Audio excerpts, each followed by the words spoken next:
देर पहले कि कोई भी रिचुअल आप कर रहे हैं या प्रैक्टिस कर रहे हैं, गाइडेंस इसके थ्रू ही होती है, इसके अलावा आपने बाहर कहीं देखी नहीं। मैंने नहीं ठीक देखी। ठीक। इसका मतलब क्या ये ले सकते हैं कि कोई भी जो है वो कोई रिचुअल या प्रैक्टिस करने लग जाए तो उसे गाइडेंस स्टार्ट हो जाएगी, या कोई प्री रिक्विजिट्स हैं इसके के सिखाने वाला हो या कोई इस तरह का, मतलब कि इसको अगर थोड़ा सा एक्सप्लेन और करें गाइडेंस को सिर्फ। देखो अब मसला ये है कि इसकी मैं मिसाल जो है मेटाफोर में दूंगा। लाइब्रेरी भरी हुई है फिजिक्स की किताबों से, लाइब्रेरी भरी हुई है फिजिक्स की किताबों से। आप जाके सीख क्यों नहीं लेते? आप जाके सीख क्यों नहीं लेते?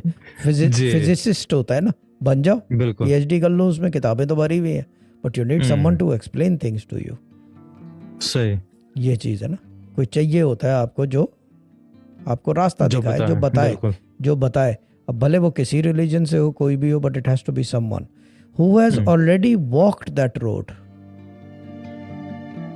who has already walked that road. I'm not talking about path, I'm talking about that road.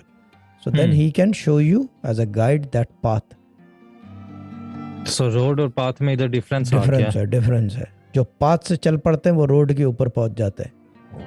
आप छोटी रोड पे, पहले छोटी रोड पे होते हो, 30 की लिमिट है, फिर 60 पे जाते हो, 40 पे जाते हो, फिर 60 पे ड्यूल कैरेज वे, फिर मोटरवे।